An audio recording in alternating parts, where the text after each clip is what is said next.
नमस्कार स्टूडेंट्स, आपका अपने चैनल पे स्वागत अभिनंदन है। आज हम कर रहे हैं शेखावाटी मिशन 100। क्लास होगी 12 और अपना कंटेंट होगा राजनीति विज्ञान। आपको ये सब बता चुका है कि इसमें से कितना परसेंट आएगा, क्या आएगा, कहाँ से आएगा।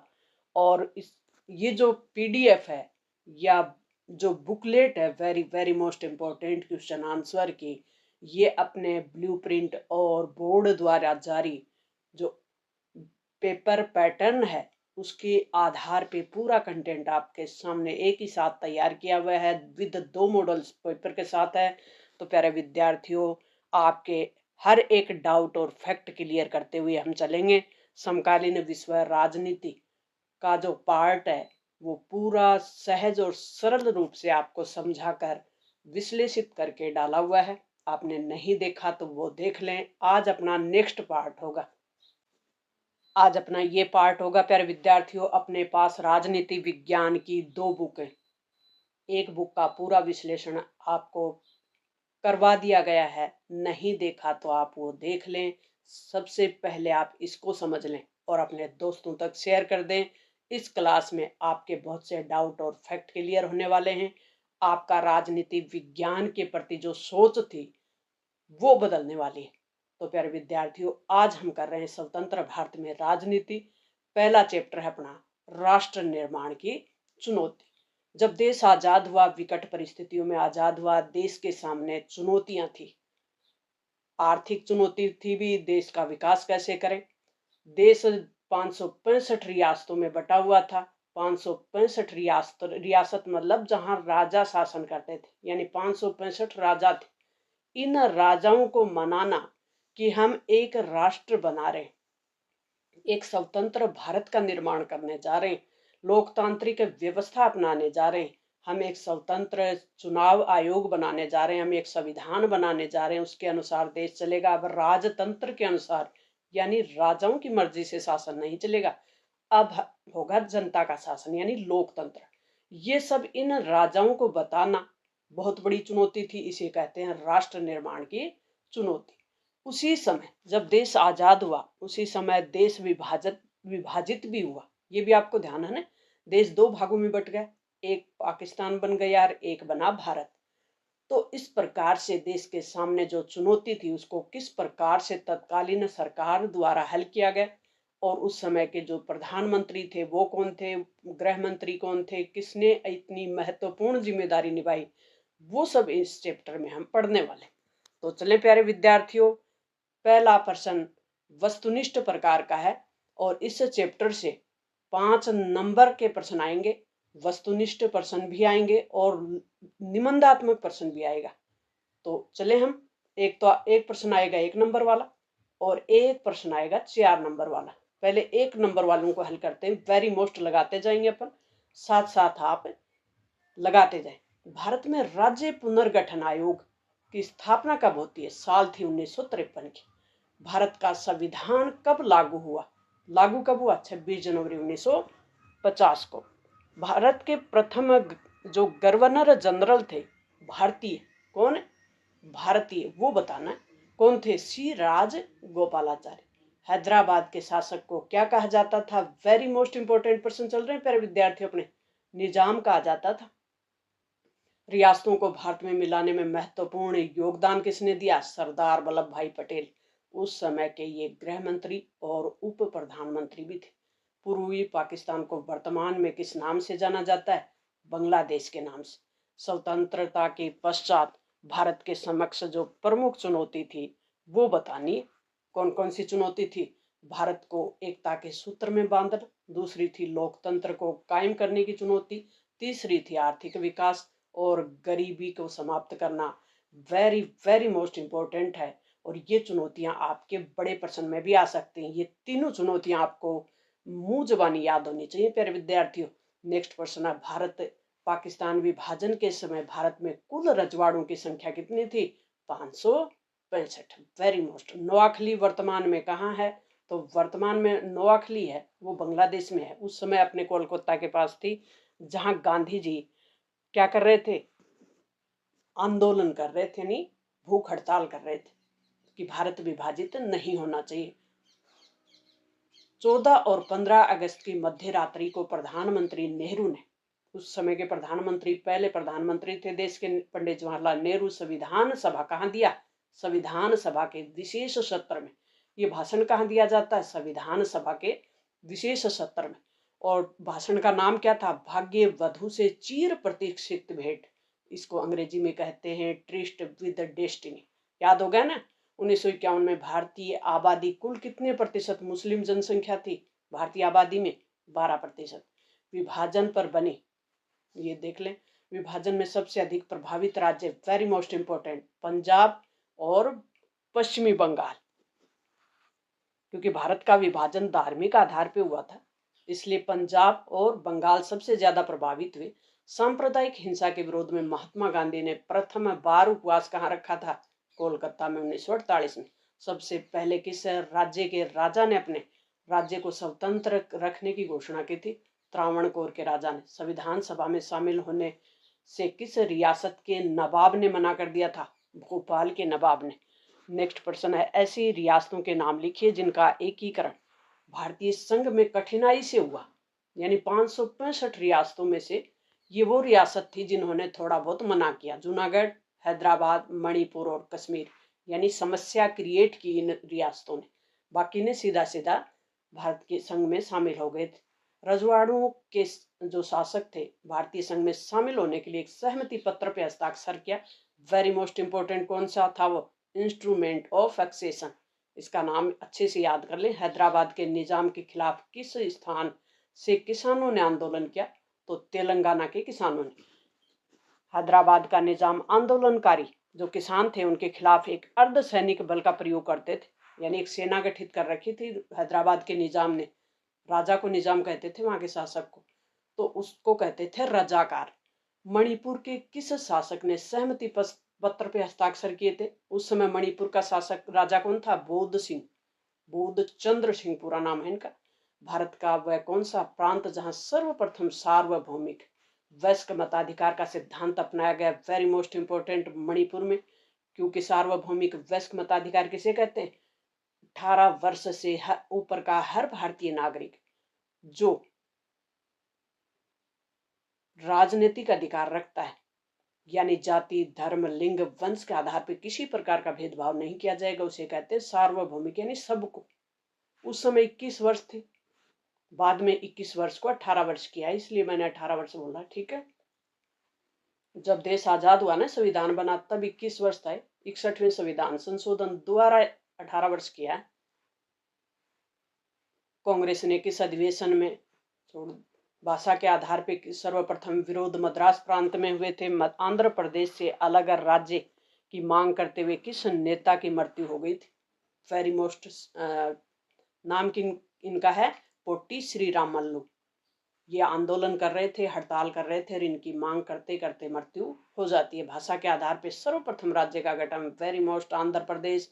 आंध्र प्रदेश के निर्माण के लिए प्रधानमंत्री ने कब घोषणा की? दिसंबर 1952 को। राज्य पुनर्गठन आयोग कब बना? 1953। अच्छे से याद कर लें। भारत में वर्तमान में कितने राज्य और केंद्र शासित प्रदेश हैं? ये तो सबको ध्यान है, 28 राज्य हैं और 8 केंद्र शासित प्रदेश। 2 जून 2014 को आंध्र प्रदेश से एक अलग राज्य बना। नया राज्य कौन सा? तेलंगाना। वर्ष 2000 में कौन से नए राज्य बने थे? छत्तीसगढ़, उत्तराखंड, झारखंड। छऊ झारखंड याद कर लें। और ये बने थे मध्य प्रदेश से, उत्तर प्रदेश से और बिहार से।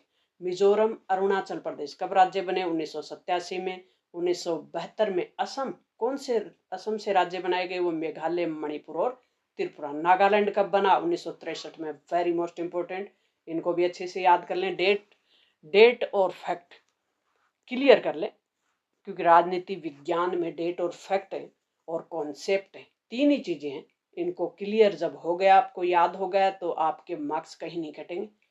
और हम टॉपर बच्चे कैसे कॉपी लिखते हैं, टॉपर बच्चे आखिर उनका एक भी मार्क्स क्यों नहीं कटता, उस पर भी बात करने वाले हैं।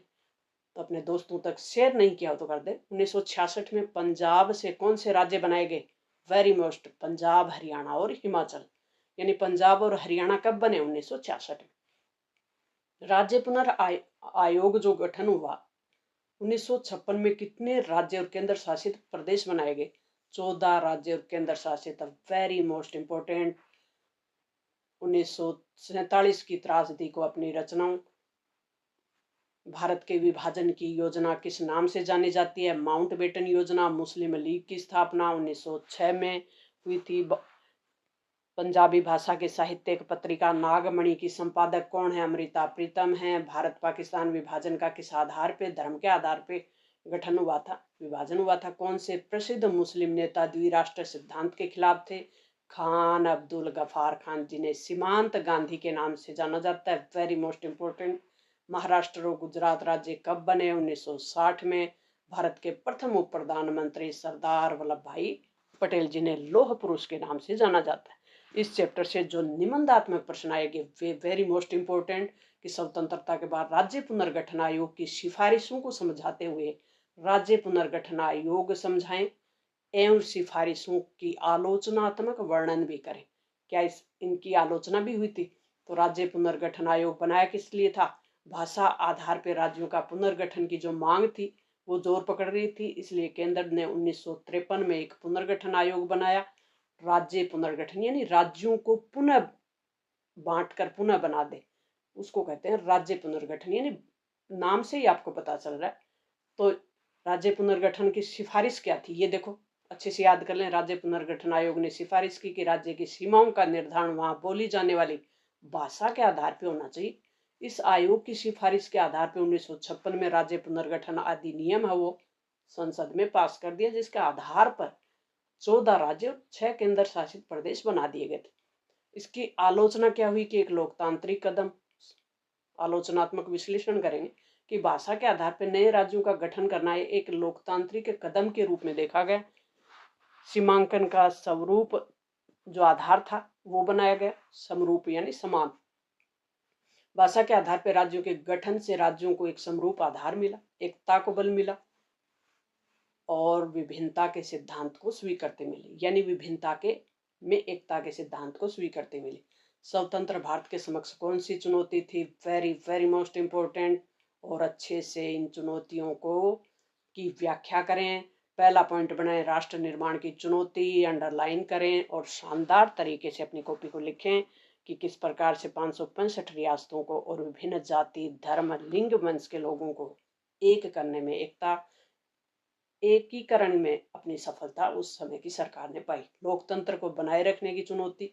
तीसरी, आर्थिक विकास की रूपरेखा तैयार करने की और चुनौती।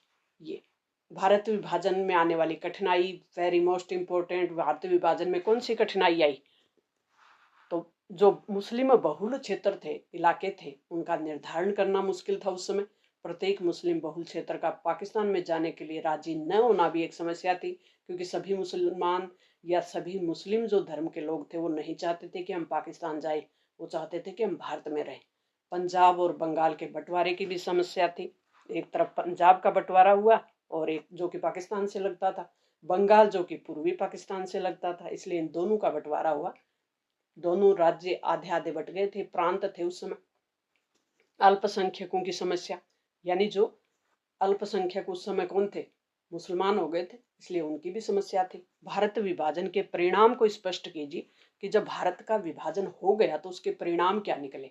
तो 1947 का आप पहले तो इसको एक प्रस्तावना के रूप में तैयार कर दे और 2 नए राज्यों का उदय हुआ, भारत और पाकिस्तान। आबादी का हस्तांतरण हुआ, दूसरा पॉइंट बनाएंगे कि 1947 में आधी आबादी पाकिस्तान की तरफ चली गई तो आधी भारत की ओर। भौतिक संपत्तियों का बंटवारा हुआ, बहुत छोटी छोटी चीजों का भी बंटवारा हो गया था, जैसे टेबल, कुर्सी, टाइपराइटर, पुलिस फोर्स, इन सब का बंटवारा हो गया था। डाक और रेलवे के विभाग के कर्मचारियों तक का बंटवारा हो गया था। बच्चों और महिलाओं पे अत्याचार हुए। भारत विभाजन हुआ तो हिंसा भी हुई।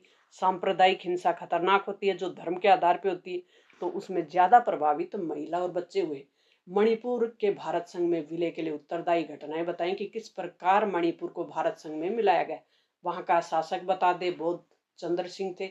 और इस प्रकार से वहां जो विधानसभा गठित हो गई थी, सार्वभौमिक वयस्क मताधिकार वहां के आधार पर वहां मतदान करवा लिया था, तो वहां की विधानसभा को आश्वासन दिया गया भारत सरकार द्वारा, उनको स्वायत्तता बरकरार रखी गई और जनमत के दबाव में 1948 के जून में चुनाव करवाए थे और इस फलस्वरूप मणिपुर रियासत में सावधानी का राजतंत्र कायम हो चुका था।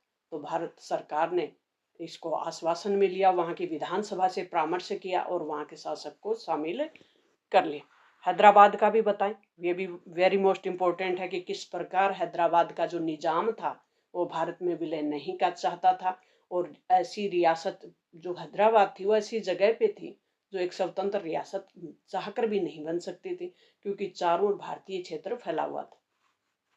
तो वहाँ एक सेना बना रखी थी जिसको रजाकार कहते हैं, वो बता दें। और वहाँ एक आंदोलन चल रहे थे, अत्याचार कर रहा था निजाम, वहाँ के जो भी किसान थे, लोग थे, उन पे। नेक्स्ट अपना चैप्टर है एक दल के प्रभुत्व का दौर, और इस चैप्टर से प्यारे विद्यार्थियों 2-2 नंबर के प्रश्न आएंगे, निबंधात्मक कोई प्रश्न नहीं आएगा। तो पहले हम 2 नंबर वाले करते हैं। कांग्रेस पार्टी ने लोकसभा के पहले चुनाव में कितनी सीटें जीती? Very most 364। अच्छे से याद कर लें। Communist party of India Bharat में पहली बार किस राज्य में सत्ता में आई? केरल में। Very most. त्रावणकोर कोच्चि वर्तमान में किस राज्य में है? तो केरल में है। भारत रत्न से सम्मानित पहले भारतीय सी राजगोपालाचारी, जो कि पहले भारतीय गवर्नर भी थे। ए गोपालन किस राज्य के कम्युनिस्ट नेता थे? केरल के। 1952 के चुनाव, आम चुनाव हुए ना, पहली बार आम चुनाव कब हुए? 1952 में। और कुल कितने प्रतिशत मतदाता साक्षर थे? वेरी मोस्ट 15% ही थे। कांग्रेस सोशलिस्ट पार्टी के संस्थापक आचार्य नरेंद्र देव। Very most. भारत में दलितों की मसीहा B.R. अम्बेडकर। भारत का संविधान कब बनकर तैयार हुआ? वेरी मोस्ट 26 नवंबर 1949 को। भारतीय जनसंघ के संस्थापक श्यामा प्रसाद मुखर्जी। Very most. भारतीय संविधान पे हस्ताक्षर 24 जनवरी 1950 को। भारत के पहले चुनाव आयुक्त सुकुमार सेन। Very most. स्वतंत्र भारत के प्रथम शिक्षा मंत्री अब्दुल कलाम आजाद। भारत का पहला आम चुनाव। Very most. स्वतंत्र भारत के प्रथम स्वास्थ्य मंत्री राजकुमारी अमृत कौर। 1959 में कांग्रेस सरकार ने किस अनुच्छेद के अंतर्गत केरल की कम्युनिस्ट सरकार को बर्खास्त कर दिया था? अनुच्छेद था 356। किसी भी राज्य में राष्ट्रपति शासन अनुच्छेद 356 के तहत ही लगाया जाता है। राज्य में राष्ट्रपति शासन वो ही लगाया गया था यहाँ। तो किस राज्य में पहली बार प्रयोग हुआ? केरल में। कम्युनिस्ट सरकार थी वहाँ, गैर कांग्रेसी सरकार। कहने का मतलब सोशलिस्ट पार्टी का गठन 1948 में। इंडिपेंडेंस लेबर पार्टी के संस्थापक B.R. अम्बेडकर। और स्वतंत्र भारत के पहले संचार मंत्री रफी अहमद किदवई। कांग्रेस पार्टी के संस्थापक आचार्य नरेंद्र देव। स्वतंत्र भारत के प्रथम शिक्षा मंत्री ये हो गए। समग्र मानवतावाद सिद्धांत के प्रणेता दीनदयाल उपाध्याय। भारत में एक दलीय प्रभुत्व दौर में सबसे अधिक प्रभावशाली दल कौन सा रहा? Very most. 1977 के आम चुनाव में किस पार्टी को सत्ता मिली? जनता पार्टी को। प्रथम आम चुनाव में कांग्रेस को कितनी सीटें मिली? सीटें कितनी थी टोटल? 489। और मिली कितनी? 364। पूर्ण बहुमत था। भारतीय राष्ट्रीय कांग्रेस की स्थापना कब हुई? 1885। और कहाँ हुई? मुंबई में। भारत रत्न से सम्मानित ये देख ही लिया हमने। भारतीय जनसंघ की स्थापना, संस्थापक कौन थे वो देख लिए। साल थी 1951 की। वेरी मोस्ट है। भारत निर्वाचन आयोग का गठन 1950 में हुआ। भारत के तीसरे आम चुनाव कब हुए? वेरी मोस्ट 1962 में। क्योंकि लोकसभा के जो चुनाव है ना वो 5 साल में होते हैं, और 1952 में जो चुनाव हुए वो विधानसभा और लोकसभा के साथ हुए थे। तो इसमें 5 जोड़। दूसरे चुनाव कब हुए? 1957। और फिर 5 जोड़ ले तो 1962। तो ये तो कॉन्सेप्ट क्लियर कर लें आप। संविधान सभा में प्रारूप समिति के अध्यक्ष कौन थे? B.R. अम्बेडकर। 1957 में केरल में किस पार्टी की सरकार बनी? तो ये थी कम्युनिस्ट पार्टी की सरकार। प्रथम आम चुनाव में कितने राष्ट्रीय और राजनीतिक दल थे? तो लगभग 14 राष्ट्रीय दल थे और 52 राज्य स्तरीय दल थे। जनसंघ किस विचारधारा पर आधारित है? एक देश एक संस्कृति एक राष्ट्र। भारत में किस प्रकार की दलीय व्यवस्था को अपनाया गया है? बहुदलीय। कई दल हैं भारत में। प्रथम आम चुनाव के समय भारत में कुल कितने मतदाता थे? लगभग 17 करोड़। वर्तमान में भारत में मतदान का तरीका कौन सा है? ईवीएम द्वारा होता है, इलेक्ट्रॉनिक वोटिंग मशीन। एक हिंदुस्तानी संपादक जुआ किसे करार दिया प्रथम आम चुनाव को? प्रथम आम भारत में प्रथम 3 आम चुनाव में कौन सी पार्टी प्रभुत्व में रही? Very most Congress party. 1952, 57, 62 3 आम चुनाव में दूसरे स्थान पे कौन सी पार्टी रही?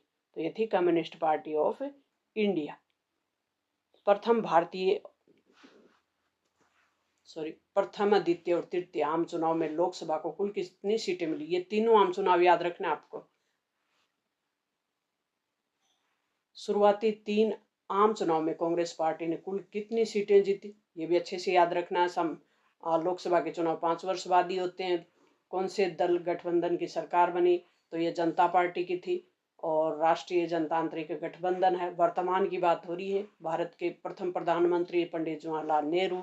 1952 में आम चुनाव में कांग्रेस पार्टी को कुल कितने प्रतिशत मत और सीटें मिली थी? 45% मत था और सीटें थी 74%। हमारे देश की चुनाव प्रणाली मतदान का कौन सा तरीका अपनाया गया है? सर्वाधिक वोट पाने वाले की जीत। इसको अंग्रेजी में कहते हैं फर्स्ट पास्ट दी पोस्ट सिस्टम। सर्वाधिक वोट पाएगा वो ही जीतेगा। केरल में 1957 में कम्युनिस्ट पार्टी की सरकार में मुख्यमंत्री किसे बनाया गया? तो EMS नंबूरीपाद को। कांग्रेस पार्टी में कौन से राज्य की निर्वाचित सरकार के खिलाफ मुक्ति संघर्ष छेड़ा था? केरल की कम्युनिस्ट सरकार के खिलाफ। कौन से देश के संविधान में एक पार्टी शासन की अनुमति दी गई है? तो चीन, क्यूबा और सीरिया। यहाँ एक पार्टी की सरकार है। कौन सी पार्टी ने भारत और पाकिस्तान को एक करके अखंड भारत बनाने की बात कही थी? भारतीय जनसंघ ने। भारत की अंतरिम सरकार कौन से 2 विपक्षी दल शामिल थे? ये थे अंबेडकर और श्यामा प्रसाद मुखर्जी। भारत में दलीय व्यवस्था को 2 विशेषता बतानी। तो दलीय व्यवस्था कौन सी है भारत में? एक तो बहुदलीय व्यवस्था है। एक भारतीय दलीय व्यवस्था में राष्ट्रीय दलों के साथ साथ क्षेत्रीय दल भी अस्तित्व में है। लघुतरात्मक प्रश्न 2 मार्क्स वाला डॉक्टर अंबेडकर के बारे में बताना है। कांग्रेस किन अर्थों में एक विचारधारात्मक गठबंधन थी? कांग्रेस में मौजूद विभिन्न विचारधारात्मक उपस्थिति का उल्लेख कीजिए। वेरी मोस्ट इंपॉर्टेंट कि कांग्रेस एक विचारधारात्मक गठबंधन कैसे थी? क्योंकि इसमें विभिन्न विचारों, विभिन्न वर्गों, विभिन्न समुदायों, विभिन्न जाति, विभिन्न भाषा, विभिन्न हितों के लोग कांग्रेस से जुड़े हुए थे। और ये इस कांग्रेस एक विचारधारात्मक गठबंधन थी क्योंकि इसके अंदर क्रांतिकारी, शांतिवादी, कंजर्वेटिव और रेडिकल, गर्मपंथी, नरमपंथी, दक्षिणपंथी, वामपंथी सभी विचारधाराओं के और मध्यम वर्गों को समाहित किया हुआ था। इसलिए कह सकते हैं कि कांग्रेस एक विचारधारात्मक गठबंधन थी। भारत के प्रथम 3 आम चुनाव में कांग्रेस पार्टी के प्रभुत्व के क्या कारण थे? ये पॉइंट अच्छे से याद रखना है आपको। क्या कारण था? एक तो भारतीय राष्ट्रीय जो कांग्रेस पार्टी थी उसके 3 प्रथम आम चुनाव में आगे रहने का प्रमुख कारण था कि स्वतंत्रता के जो आंदोलन चल रहा था उसमें वही लोग अब लोगों के सामने थे चुनाव लड़ते समय जो किसी समय देश की आज़ादी से जुड़े हुए थे। यानी स्वतंत्र संग्राम की विरासत इनको मिली थी। पंडित नेहरू का व्यक्तित्व भी लोगों के सामने था और स्थानीय पहुंच भी कांग्रेस के लोगों की थी क्योंकि कांग्रेस एक पुरानी पार्टी थी। प्रथम भारतीय आम चुनाव में क्या समस्याएं थी? कठिनाई कौन सी आई ये बतानी है। तो प्रथम जो चुनाव करवाए गए 1952 में तब 15% ही लोग पढ़े लिखे थे। 17 करोड़ जनसंख्या थी और जो महिलाएं थी उनको उनकी लिस्ट बनाना, उनका अपना कोई नाम नहीं था। फला की बीवी, फला की बेटी के नाम से नाम दर्ज किए गए और उस समय संचार के साधन भी नहीं थे लोगों तक पहुंचा जाए और बताया जाए कि इस प्रकार के चुनाव हम करवाना चाह रहे हैं। भारत में प्रथम आम चुनाव सफल सिद्ध हुआ। बिल्कुल हुआ। इस कथन की तर्क सहित व्याख्या कीजिए। तो उस समय का जो चुनाव आयोग था और चुनाव आयोग के अध्यक्ष थे सुकुमार सेन, उनके द्वारा एक बेहतरीन प्रयास किया गया और बहुत ही अच्छे से चुनाव निष्पक्ष रूप से चुनाव करवाए गए बिना कोई संचार साधनों के। तो इस प्रकार से इन पॉइंटों को याद कर लें। भारत में प्रारंभ से वर्तमान तक प्रचलित जो मतदान के तरीके थे अच्छे से याद करें। वेरी मोस्ट है। ये आया हुआ है मतपेटी से मतदान होता था पहले, उसके बाद मतपत्र से मतदान हुआ, फिर EVM इलेक्ट्रिक मशीन जो वर्तमान में चल रहा है। ये तीनों आपको याद रखना है। श्यामा प्रसाद मुखर्जी के विषय में आप क्या जानते हैं? भारतीय जनसंघ, कम्युनिस्ट पार्टी, ये थोड़ा थोड़ा याद कर लें भाई। नियोजित विकास की राजनीति थर्ड चैप्टर है और इस चैप्टर से कोई निबंधात्मक प्रश्न नहीं आने वाला है। एक प्रश्न 1 मार्क्स का आएगा, 2 प्रश्न आएंगे 2-2 नंबर वाले। पहले 1 मार्क्स वाला ये देख लेते हैं। भारत के शुरुआती दौर में विकास के कौन से विचार शामिल नहीं थे? तो नियोजन तो था, उदारीकरण नहीं था जो कि 1991 में अपनाया गया। आत्मनिर्भरता सहकारी खेती ये था, उदारीकरण नहीं था। नहीं पूछा। बॉम्बे प्लान कब प्रस्तुत किया गया? साल 1944। योजना आयोग की जगह नीति आयोग कब बना? 2015 में। दूसरी पंचवर्षीय योजना में मुख्य जोर किस पे दिया गया था? बड़े उद्योगों पे, औद्योगिक विकास पे दिया गया था। पहली में किस पे दिया गया था? कमेंट बॉक्स में लिखें जल्दी, अगर आपने अब तक राजनीति विज्ञान पढ़ी है तो। लौह अयस्क का विशाल भंडार उड़ीसा में। भारत में नए आर्थिक सुधारों की शुरुआत किस सरकार के समय हुई थी? तो ये पीवी नरसिम्हा राव। बॉम्बे प्लान के बारे में कौन सा वाक्य सही है? तो सभी हैं इसमें। भारत के आर्थिक भविष्य की ब्लूप्रिंट, बिल्कुल सही। इसकी रचना कुछ अग्रणी उद्योगपति कर रहे थे, बिल्कुल सही। इसमें नियोजन का विचार था, वेरी गुड। उपयुक्त सभी विचार हैं बॉम्बे प्लान के बारे में सही। द्वितीय पंचवर्षीय योजना की योजनाकार, वेरी मोस्ट इंपॉर्टेंट, पीसी मोहलनोबिस। रिक्त स्थान वाले प्रश्न है। पंचवर्षीय योजना में भारी उद्योगों पे जोर दिया गया। कौन सी पंचवर्षीय योजना थी? यहाँ वो भरनी है, दूसरे नंबर की। केरल के विकास और नियोजन के लिए एक मॉडल अपनाया गया, केरल मॉडल कहते हैं, वेरी मोस्ट इंपॉर्टेंट। 1944 में उद्योगपतियों के समूह द्वारा नियोजित अर्थव्यवस्था का प्रस्ताव तैयार किया गया, उसे कहते हैं बॉम्बे प्लान। रिक्त स्थान में हमें बॉम्बे प्लान लिखना। इकोनॉमी ऑफ परफॉर्मेंस के लेखक हैं जेसी कुमार पा। भारतीय सांख्यिकी संस्थापक कौन है? पीसी मोहलनोबिस। केरल मॉडल में शिक्षा और स्वास्थ्य पे जोर दिया गया था। जिस केरल मॉडल की बात की है ना हमने, उसमें जोर 2 चीजों पे ज्यादा दिया था, एक तो शिक्षा और एक स्वास्थ्य। चौथी पंचवर्षीय योजना 1966 में उन लोगों की तरफ संकेत करता है जो गरीब और पिछड़े सामाजिक समूह की तरफदारी करते हैं। वो विचारधारा कौन सी है? वामपंथ। रिक्त स्थान में वामपंथ वरना। वो विचारधारा जो गरीब और पिछड़े की हिमायती है उसे कहते हैं वामपंथ। वो विचारधारा जो अमीर और पूंजीपति की हिमायती है वो है दक्षिणपंथ। याद हो गया ना? कोई सा भी आ जाए। पहली पंचवर्षीय योजना का मूल मंत्र धीरज, और लेकिन दूसरी पंचवर्षीय योजना कोशिश तेज संरचनात्मक बदलाव की। एक में भरेंगे, इसमें रिक्त स्थान में क्या भरेंगे? संरचनात्मक बदलाव। 1 जनवरी 2015 को नीति आयोग का गठन हुआ, वेरी मोस्ट इंपोर्टेंट। नेक्स्ट हम अति लघुतरात्मक प्रश्न करने वाले हैं। बॉम्बे प्लान की योजना कब तैयार की गई? 1944 में। किसने की थी? उद्योगपतियों ने। योजना आयोग की जगह कौन सी संस्था बनी है? नीति आयोग। नीति आयोग के अध्यक्ष कौन होते? Very most important. योजना आयोग का अध्यक्ष भी प्रधानमंत्री ही था और नीति आयोग का अध्यक्ष भी उस समय जो प्रधानमंत्री होता है वही रहता है। 1969 में केंद्र सरकार ने कितने बैंकों का राष्ट्रीयकरण किया? 14 का। भारतीय सांख्यिकी संस्थान के संस्थापक कौन थे? पीसी मोहलनोबिस। वेरी मोस्ट है कि 14 बैंकों का राष्ट्रीयकरण किया था। कब? 1969 में। जेसी कुमारप्पा का असली नाम। किस पंचवर्षीय योजना में भारी उद्योगों, वेरी मोस्ट। दूसरी बॉम्बे प्लान क्या है? तो ये हमने ऊपर देख ही लिया। 1944 में उद्योगपतियों द्वारा नियोजित विकास का एक संयुक्त प्रस्ताव तैयार किया था, उसी का नाम है बॉम्बे प्लान। याद हो गया ना? साथ साथ याद हो रहा है? वेरी वेरी मोस्ट इंपोर्टेंट प्रश्न चल रहे हैं प्यारे विद्यार्थियों अपने। इससे बाहर एक भी प्रश्न नहीं आएगा, पूरा पेपर इसी से बनने वाला है। नेक्स्ट अपने मॉडल पेपर होंगे। अपने दोस्तों तक अब भी शेयर नहीं किया तो कर दे। भारत में नियोजन के 2 उद्देश्य बताने, एक तो राष्ट्रीय आय को बढ़ाना, एक क्षेत्रीय अर्थव्यवस्था असंतुलन को कम करना। नियोजन होता क्या है? कम संसाधनों में बेहतरीन रिजल्ट लाना। कम संसाधन थे भारत जब आजाद हुआ, कुछ था ही नहीं, तो उस वो जो संसाधन उनके पास प्रेजेंट थे उन्हीं को लगाकर देश की आर्थिक तरक्की की जाए, उसी को कहते हैं नियोजन, यानी प्लान बनाकर विवेकपूर्ण तरीके से। विकास के शुरुआती दौर में उठे 2 प्रमुख सवाल कौन से थे? एक तो कृषि बनाम उद्योग। कुछ लोग कह रहे थे उद्योगों पे जोर देना चाहिए था प्रथम पंचवर्षीय योजना में, कुछ कह रहे थे कृषि पे। निजी क्षेत्र बनाम सार्वजनिक क्षेत्र। कुछ लोग कह रहे थे निजी क्षेत्र ज्यादा बढ़ावा दिया जाना चाहिए, कुछ कह रहे थे सार्वजनिक क्षेत्र को ज्यादा बढ़ावा दिया जाना चाहिए ताकि गरीब की भी कुछ सपोर्ट हो सके, कि उद्देश्य गरीबी था। इसलिए मिश्रित अर्थव्यवस्था का मॉडल अपनाया गया भारत में। सार्वजनिक क्षेत्र का मुख्य उद्देश्य क्या होता है? आधारभूत उद्योगों का विकास करना और आर्थिक समानता की स्थापना करना इसका मुख्य उद्देश्य होता है। नियोजन में किन बातों को शामिल किया गया था?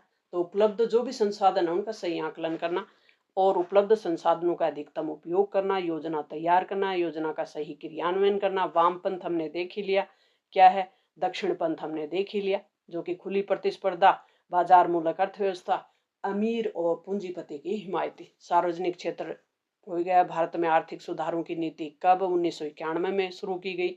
गांधीवादी आर्थिक नीतियों को लागू करने की कोशिश किसने की? जेसी कुमारप्पा ने। इकोनॉमी ऑफ परफॉर्मेंस के लेखक देख ही लिया, स्वतंत्रवाद, आर्थिक नीति, संरक्षणवाद की नीति जिसे कहते हैं मिश्रित अर्थव्यवस्था की नीति। नीति आयोग का पूरा नाम राष्ट्रीय भारत परिवर्तन संस्थान, पूरा नाम ये है। योजना आयोग की स्थापना 1950 में हुई थी। भारत में नियोजन की किस देश से? वेरी मोस्ट इंपॉर्टेंट, हमने नियोजन किया, प्लानिंग से हम विकास करेंगे। ये नीति अपनाई कहाँ से? सोवियत संघ से, जो कि वर्तमान में रूस है। पहली पंचवर्षीय योजना का कार्यकाल 1951 से 1956, वेरी मोस्ट इंपॉर्टेंट। पहली पंचवर्षीय नाम जोर किस पे दिया? कृषि पे। स्वतंत्रता प्राप्ति के बाद किस आर्थिक प्रणाली को अपनाया? वेरी मोस्ट मिश्रित। दूसरी पंचवर्षीय योजना कब शुरू हुई? 1956, वेरी मोस्ट इंपॉर्टेंट है, ये फैक्ट आपको याद रखने हैं। पोस्को प्लांट कौन से राज्य और खनिज से संबंधित है? उड़ीसा में लगाया जा रहा था पोस्को प्लांट, और लौह अयस्क से संबंधित था, वहां हड़ताल हो रही थी, तो अपना चैप्टर इसी से शुरू हो रहा है। स्वतंत्रता के समय भारत के सामने विकास के कौन कौन से मॉडल थे? वेरी मोस्ट, एक तो पूंजीवादी मॉडल था जो कि अमेरिका का था, एक समाजवादी मॉडल था जो सोवियत संघ का था। तो जब देश आजाद हुआ तो ये दो मॉडल थे भारत के सामने, वेरी मोस्ट इंपोर्टेंट है। वर्तमान में नीति आयोग के अध्यक्ष कौन है? तो प्रधानमंत्री हैं। अंतिम पंचवर्षीय योजना कौन सी थी? उसकी समयावधि क्या थी? 12वीं पंचवर्षीय योजना थी अंतिम। प्रथम और द्वितीय पंचवर्षीय योजना की समयावधि प्रथम 1951 से 56, दूसरी 1956 से 61, वेरी मोस्ट इंपोर्टेंट। प्रथम पंचवर्षीय योजना के योजनाकार कौन थे? के कामराज। और कृषि पे जोर दिया गया था, भाखड़ा नांगल, विसार परियोजनाएं, धनराशि। कौन सी प्रथम पंचवर्षीय योजना का प्रोजेक्ट है? भाखड़ा नांगल। नव लोकतांत्रिक पहल नाम से भारत में एक अभियान चला, कब चलाया गया? तो केरल में चला था नव लोकतांत्रिक पहल नाम से, जिसको हम केरल मॉडल कहते हैं ना, जिसमें शिक्षा और स्वास्थ्य पे जोर दिया गया था, वही मॉडल है। तो केरल मॉडल हमने देख ही लिया, समझ गए हम केरल मॉडल क्या। ठीक है। भारत में नियोजन की आवश्यकता क्यों थी? क्योंकि संसाधन नहीं थे उस समय, देश आजाद हुआ, तो कम संसाधनों में हमें बेहतर परिणाम की जरूरत थी। तो नियोजन से क्या अभिप्राय है ये हमने देख ही लिया, समझ ही लिया। प्लानिंग से जो काम करें और कम संसाधनों में बेहतर परिणाम पाए, वो ही होता है मिश्रित अर्थव्यवस्था। देख ही लिया, जिसमें पूंजीवादी और समाजवादी दोनों विचारधारा मिलाकर एक अपने देश की परिस्थितियों के अनुसार हमने अर्थव्यवस्था का मॉडल अपनाया। पीसी मोहलनविस देख ही लिया हमने कौन थे। नेक्स्ट अपना चैप्टर है भारत की विदेश नीति और विदेशों से संबंध। विदेश संबंध क्या होते हैं, विदेश नीति क्या होती है। अंक भार 5 का है ये चैप्टर, और यहाँ से 4 नंबर का नहीं आएगा, लेकिन 3 नंबर का प्रश्न आएगा, और एक आएगा 2 नंबर का। तो विदेश संबंध क्या होते हैं? हर देश की अपनी एक विदेश नीति होती है कि हम दूसरे देशों के साथ किस प्रकार से संबंध रखेंगे, शांतिपूर्ण रखेंगे, कि दूसरे देशों पे कब्जा करेंगे, एक साम्राज्यवादी नीति रखेंगे, एक। तो ये नीति होती है किसी देश की, विदेश नीति होती है, और इसी से उसके विदेश संबंध है वो तय होते हैं। तो हम आज भारत के विदेश संबंध के बारे में समझने वाले। पंचशील के 5 सिद्धांत किसके द्वारा घोषित किए गए? पंडित जवाहरलाल नेहरू के। गुटनिरपेक्ष आंदोलन के प्रेरणा कौन थे? तो नासिर भी थे, टिटो भी थे, जवाहरलाल नेहरू भी थे। उपयुक्त सभी नेता थे जिन्होंने गुटनिरपेक्ष होता क्या है कि जब भारत आजाद हुआ ना, जब 2 गुट बने हुए थे, एक पूंजीवादी जो अमेरिका नेतृत्व कर रहा था, एक समाजवादी जो सोवियत संघ। तो भारत और इन नेताओं ने, मिस्र के और ये जो नेता थे, इन्होंने तय किया कि हम किसी भी सैनिक गुट में नहीं जाएंगे, क्योंकि उनके सैनिक गुट थे और आपस में उनमें तनाव था। पूरा विश्व इस डर और भय में था कि तीसरा विश्व युद्ध होके रहेगा। तो भारत ने तय किया कि हम आज़ाद हुए हैं, तो हमारी आज़ादी का मतलब क्या है? हम जब विदेश नीति को स्वतंत्र रूप से डील नहीं कर पाएंगे तो हम आज़ादी क्यों है? तो इसलिए गुट निरपेक्षता की नीति अपनाएंगे। गुटों से हम क्या रहेंगे? दूर रहेंगे, तटस्थ रहेंगे, और सही और गलत के आधार पर निर्णय लेंगे। गुट निरपेक्षता की नीति के संबंध में तटस्थता का क्या अर्थ है? युद्ध में शामिल न होने की नीति का पालन करना। निम्नलिखित में से कौन सा कथन है गुट निरपेक्ष आंदोलन के उद्देश्यों पे प्रकाश डालता है?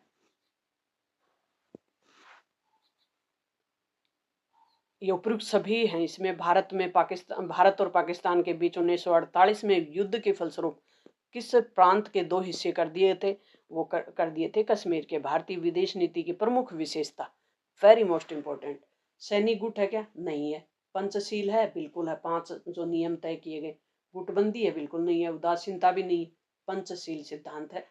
वेरी मोस्ट है। भारत की विदेश नीति किन कारकों से प्रभावित है? एक तो घरेलू कारक भी, क्योंकि हमारी उस समय की परिस्थितियां, घरेलू परिस्थितियां, हमें भारत विकसित नहीं था, विकासशील देश था, यानी अभी आजाद हुआ ही था। सांस्कृतिक कारक, अंतर्राष्ट्रीय कारक भी थे। बिल्कुल घरेलू, ये दोनों है, ये घरेलू और अंतर्राष्ट्रीय कारक। चौथा पॉइंट अपना सही हो जाएगा। भारतीय विदेश नीति के जनक कौन है? वेरी मोस्ट, पंडित जवाहरलाल नेहरू, क्योंकि उस समय ये देश के प्रधानमंत्री भी थे और विदेश नीति भी यही बना रहे थे, यानी विदेश मंत्री भी पंडित जवाहरलाल नेहरू थे। वर्तमान में गुट निरपेक्ष आंदोलन के कितने सदस्य हैं? तो 120 हैं। किस वर्ष इंदिरा गांधी ने सोवियत संघ के साथ 20 वर्षीय शांति, सहयोग और मित्रता की संधि की? 1971 में। 1950 में किस देश ने तिब्बत पे नियंत्रण स्थापित किया था? चीन ने। किस वर्ष तिब्बती नेता दलाई लामा भारत आए? वेरी मोस्ट इंपॉर्टेंट, साल थी 1959 की। भारत और सिंधु नदी जल बंटवारे को लेकर किस देश के साथ विवाद है भारत का? पाकिस्तान के साथ। वेरी मोस्ट, 29 अप्रैल 1954 के भारत के प्रधानमंत्री जवाहरलाल नेहरू ने किस देश के साथ पंचशील के समझौतों पर हस्ताक्षर किया? चीन के साथ। वेरी मोस्ट इंपॉर्टेंट है। किस वर्ष भारत में द्वितीय परमाणु परीक्षण हुआ? साल थी 1998 की। पहला कब हुआ? कमेंट बॉक्स में लिखें जल्दी। किस वर्ष इंडोनेशिया ने बांडुंग शहर अफ्रो एशियाई सम्मेलन का आयोजन किया? साल थी 1955 की। Very most. 1966 में किन दो देशों के मध्य ताशकंद समझौता हुआ? भारत और पाकिस्तान के बीच। Very most. किस वर्ष गुट निरपेक्ष आंदोलन का प्रथम बेलग्रेड में सम्मेलन हुआ? साल थी 1961 की। वेरी मोस्ट इंपॉर्टेंट, भारत ने पहला परमाणु परीक्षण पोखरण में किया? साल थी 1974 की। वेरी मोस्ट इंपॉर्टेंट है। साल कौन सी? 74। किया कहाँ पे? पोखरण, जैसलमेर, राजस्थान के जैसलमेर में। सुमेलित कीजिए। Very most. ताशकंद कब हुआ? 1966 में हुआ। शिमला कब हुआ? 1972 में हुआ। पंचशील कब हुआ? 1954 में हुआ।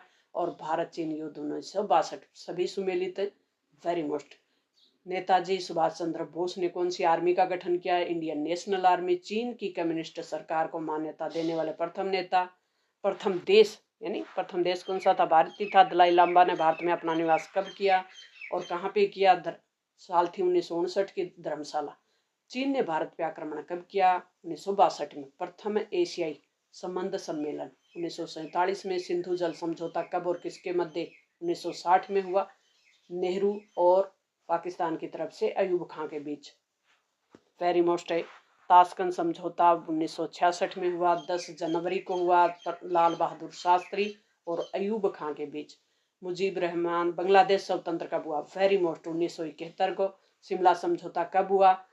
जुलाई 1972 को। इंदिरा गांधी और जुल्फिकार अली भुट्टो, पूरा नाम है जुल्फिकार अली भुट्टो। भारत में पहला परमाणु परीक्षण देख ही लिया हमने। 1968 की परमाणु अप्रसार संधि पे हस्ताक्षर क्यों नहीं किए भारत ने? वेरी मोस्ट, क्योंकि भारत उसको भेदभावपूर्ण मानता है। अरब इजरायल युद्ध, सच्ची गुट निरपेक्षता की नीति 1977 में अपनाई। भारतीय संविधान में कौन से अनुच्छेद में विदेश नीति का वर्णन है? वेरी मोस्ट, अनुच्छेद 51 में। ब्रिटेन ने स्वेज नहर के मामले में मिस्र पर आक्रमण किया 1956 में। भारत ने 1949 में कौन से देश स्वतंत्रता संग्राम के समर्थन में अंतर्राष्ट्रीय सम्मेलन किया था? बताओ। इंडोनेशिया में। चीन की साम्यवादी क्रांति कब हुई? 1949 में। ताशकंद समझौते में भारत और पाकिस्तान के बीच जो हुआ ना, उसमें सोवियत संघ ने मध्यस्थता की भूमिका निभाई थी। किसने निभाई? सोवियत संघ ने। 1999 में भारत और पाकिस्तान के मध्य एक युद्ध हुआ, उसका नाम है कारगिल युद्ध। Very most important. जय जवान जय किसान का नारा लाल बहादुर शास्त्री। भारत में रक्षा उत्पाद विभाग और रक्षा आपूर्ति विभाग 1962 में और 1965 में, क्योंकि एक तरफ चीन आक्रमण कर रहा था, तो एक तरफ भारत और पाकिस्तान के बीच लड़ाई चल रही थी, तो रक्षा उत्पाद विभाग बनाया जब चीन के साथ लड़ाई थी, और रक्षा आपूर्ति विभाग बनाया जब पाकिस्तान के साथ लड़ाई थी। भारत में चौथी पंचवर्षीय योजना 1969 में भारत में पहला परमाणु कब, ये छोड़ दे, चीन ने परमाणु परीक्षण, कोई मतलब नहीं हमें। भारत युद्ध रक्षा मंत्री कौन थे? वी.के. कृष्ण मेनन। भारत के कौन से राज्य को नेफा उत्तरी पूर्वी सीमांत कहा जाता है? Arunachal Pradesh. Very most important, CTBT का पूरा नाम, व्यापक परमाणु परीक्षण प्रतिबंध संधि। दीर्घ उत्तरीय प्रश्नों में जवाहरलाल नेहरू द्वारा निर्मित विदेश नीति के प्रमुख उद्देश्य, वेरी मोस्ट इंपोर्टेंट, कठिन संघर्ष के बाद जो संप्रभुता मिली थी उसे बनाए रखना, क्षेत्रीय अखंडता को बनाए रखना, तेज रफ्तार से आर्थिक विकास करना और सैन्य गुटों से दूर रहना, ये नीति थी, ये उद्देश्य था। बांडुंग सम्मेलन कब हुआ और कहाँ हुआ और इसमें किस आंदोलन की नींव पड़ी, ये हमने देख ही लिया। भारत चीन के मध्य विवाद के प्रमुख कारण, वेरी मोस्ट, सीमा विवाद है। 1962 में भारत चीन के संबंध, ये भारत और पाकिस्तान के मध्य विवाद के प्रमुख कारण क्या हैं? कश्मीर समस्या, सरक्रिक विवाद, नदी जल विवाद और पाकिस्तान द्वारा प्रायोजित आतंकवाद, ये प्रमुख मामले हैं। विवाद के अच्छे से याद करना, शिमला समझौता अच्छे से याद करना है, किसके बीच हुआ।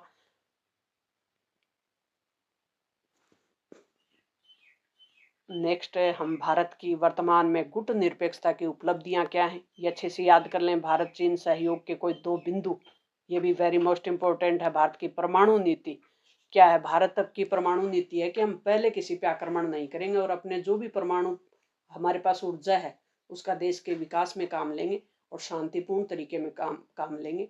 तो हम पहले किसी पे भी हमला नहीं करेंगे, लेकिन बाद में नहीं बख्शेंगे। भारत और पाकिस्तान के मध्य विवाद के मुद्दे वेरी मोस्ट इंपॉर्टेंट है। एक तो सीमा विवाद हो गया, कश्मीर विवाद हो गया, नदी जल विवाद हो गया, जिसके बाद हम सिंधु नदी जल ऊपर करके ही आए, और आतंकवाद है ही जो पाकिस्तान प्रायोजित करता है। वेरी मोस्ट है, अच्छे से याद कर लें। और भारत की सुरक्षा रणनीति के 2 घटक, ये भी याद कर लें। अनुच्छेद 51 में शांति और सुरक्षा को बढ़ावा देने वाली विदेश नीति है हमारी। भारत और चीन, भारत और पाकिस्तान के मध्य विवादों को हल करने के लिए क्या सुझाव देंगे, तो ये सुझाव अच्छे से याद कर लें कि बातचीत को बढ़ावा दें दोनों देश, और मध्यस्थता या जो भी सीमा विवाद हैं उनको हल कर लें, आतंकवाद को पाकिस्तान बंद करे, व्यापारिक संबंध मजबूत करें, राजनेता एक दूसरे से मिलते रहें, यात्राएं करते रहें। भारत की विदेश नीति की प्रमुख विशेषताएं क्या हैं? वेरी मोस्ट इंपॉर्टेंट है, शांति और सहयोग की नीति हमारी, पंचशील की नीति है, और अफ्रो एशियाई देशों की एकता का हम समर्थन करते हैं, निशस्त्रीकरण की नीति का समर्थन करते हैं। पंचशील नीति पे टिप्पणी ये हुई कब? 1954 में, 29 अप्रैल 1954। भारत की तरफ से पंडित जवाहरलाल नेहरू, चीन की तरफ से चाउ एंड लाई के मध्य कौन सी बातें हुई? देखो 5 नियम कौन से तय किए गए कि हम एक दूसरे की संप्रभुता और अखंडता का क्या करेंगे? सम्मान करेंगे, एक दूसरे पे आक्रमण नहीं करेंगे, एक दूसरे के आंतरिक मामलों में हस्तक्षेप नहीं करेंगे, एक दूसरे के साथ परस्पर लाभ और समानता के आधार पर काम करेंगे, और पूर्ण शांतिपूर्ण तरीके से जुड़ेंगे। शांतिपूर्ण सहअस्तित्व का मतलब होता है शांतिपूर्ण तरीके से जुड़ेंगे, लालच से नहीं जुड़ेंगे। नेक्स्ट चैप्टर है वो है कांग्रेस प्रणाली, चुनौतियां और पुनर्स्थापना। इस चैप्टर से 4 नंबर का भी आएगा और 1 नंबर का भी आएगा। पहले 1 नंबर वाले देख लेते हैं। कांग्रेस पार्टी का प्रभुत्व केंद्र में कब तक रहा? साल कौन सी थी? तो 1947 से 1989 89 तक। सन 1977 के आम चुनाव में गरीबी हटाओ का नारा किसने दिया था? Very most important, Indira Gandhi ने।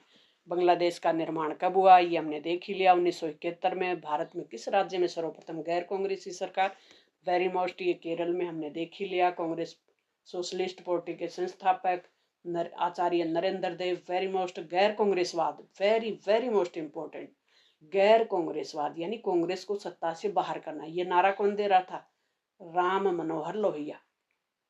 स्वतंत्र भारत का पहला आम चुनाव 1952, ये हम देख चुके। 1977 में बनी पहली गैर कांग्रेसी सरकार, मोरारजी देसाई प्रधानमंत्री बने थे 1977 में। जनता पार्टी की सरकार थी। Communist party of India Bharat की पहली बार किस राज्य में? ये देख ही लिया, केरल में थी। द्रविड़ मुनित्र कसगम पार्टी का गठन कहाँ हुआ? तो ये हुआ, और किसके नेतृत्व में हुआ? सी नटराजन अन्नादुराई। पहली बार राज्यों से कांग्रेस का दबदबा कब समाप्त हुआ? तो 1967 के आम चुनाव से। स्वतंत्रता के पश्चात कांग्रेस पार्टी का विभाजन कब हुआ? वेरी मोस्ट इंपॉर्टेंट, 1969 में। 69 में। सिंडिकेट कौन था? Very most. तो कौन था सिंडिकेट? कांग्रेस के प्रभावशाली नेताओं का एक गुट था जिसे सिंडिकेट कहते थे। राज्यों के गठन, राज्यों में गठबंधन सरकारों की शुरुआत कब से मानी जाती है? राज्यों में 1967 से और केंद्र में 89 से। राजनीतिक दल बदल का आयाराम गयाराम की राजनीति 1967 का कॉन्सेप्ट है। जवाहरलाल नेहरू की राजनीतिक उत्तराधिकारी कौन बने थे? तो ये बने थे लाल बहादुर शास्त्री। Very most. शिमला समझौता कब हुआ? जुलाई 1972। केंद्र राज्यों के मध्य गैर कांग्रेसी सरकार, प्रथम गैर कांग्रेसी सरकार कब बनी? 1977। केंद्र में पहली बार 1977 में। प्रधानमंत्री कौन बने? मोरारजी देसाई। कांग्रेस पार्टी किस आम चुनाव में पहली बार सत्ता से बाहर हो गई? तो छठे आम चुनाव में। भारत में चौथा आम चुनाव कब हुआ? तो साल थी 1967 की। इंदिरा गांधी प्रथम बार कांग्रेस पार्टी की अध्यक्ष कब बनी थी? तो 1958 में। भारत का पहला परमाणु परीक्षण और प्रथम उपग्रह किस प्रधानमंत्री के काल में हुआ था? इंदिरा गांधी के काल में। 1974 वाला परमाणु परीक्षण। और आर्यभट्ट कब प्रक्षेपित किया गया था? 1975 में। उस समय इंदिरा गांधी प्रधानमंत्री थी। मार्च 1983 को नई दिल्ली में आयोजित गुट निरपेक्ष आंदोलन के शिखर सम्मेलन की अध्यक्षता इंदिरा गांधी ने की थी। भारतीय राजनीति में दल बदल की शुरुआत, वेरी मोस्ट इंपॉर्टेंट, कब से? दल बदल के 1967 के आम चुनाव से। आयाराम गयाराम, हरियाणा का जो गयाराम नाम का विधायक था ना, एक ही दिन में कई पार्टियां बदल लेता है, उसी के आधार पे कॉन्सेप्ट बना था। दल बदल विरोधी कानून को भारतीय संविधान में किस अनुसूची में रखा गया है? 10वीं अनुसूची। 1971 के लोकसभा चुनाव में इंदिरा गांधी की कांग्रेस को कितनी सीटें मिली? 352। भारत में लोकसभा के किस चुनाव में गठबंधन की राजनीति की शुरुआत हो जाती है? कांग्रेस फॉर डेमोक्रेसी की स्थापना किसने की? बाबू जगजीवन राम ने। भारत में 1975 में आपातकाल की जांच करने के लिए एक आयोग गठित किया गया था। उस आयोग का क्या नाम था? जेसी शाह आयोग के नाम से जानते हैं। 1977 में गठित किया गया था। 1969 के चुनाव में विभाजन के दो प्रमुख गुट बने हुए थे उस समय। 1969 में कांग्रेस के, एक तो कांग्रेस ओ और एक कांग्रेस आर। वेरी मोस्ट है। कांग्रेस कितने भागों में विभाजित हो गई थी? दो, एक थी आर, एक थी ओ। ओ का मतलब ओल्ड, आर का मतलब रिक्विजिस्ट। 1969 के पहले निर्दलीय राष्ट्रपति कौन बने थे? विवेक गिरी। और छोड़ दे, 1967 के टाइम्स ऑफ प्रकाशन में ये छोड़ दे। 1960 के दशक में, वेरी मोस्ट इंपॉर्टेंट, 1960 के दशक को किसकी संज्ञा दी जाती है? खतरनाक दशक। लाल बहादुर शास्त्री कब से कब तक प्रधानमंत्री रहे? 1964 से 1966 तक। दशक का मतलब होता है 1960 से लेकर 1970 तक। 10 साल का जो पीरियड होता है ना, उसको दशक कहते हैं। पंजाब में बनी संयुक्त विधायक दल की सरकार को क्या कहा जाता है? पीओएफ की सरकार। चंद्रशेखर, चरणजीत यादव, मोहन धारिया कृष्ण ने नेता गुट बना रखा था। इन नेताओं ने, उसको कहते थे युवा तुर्क गुट।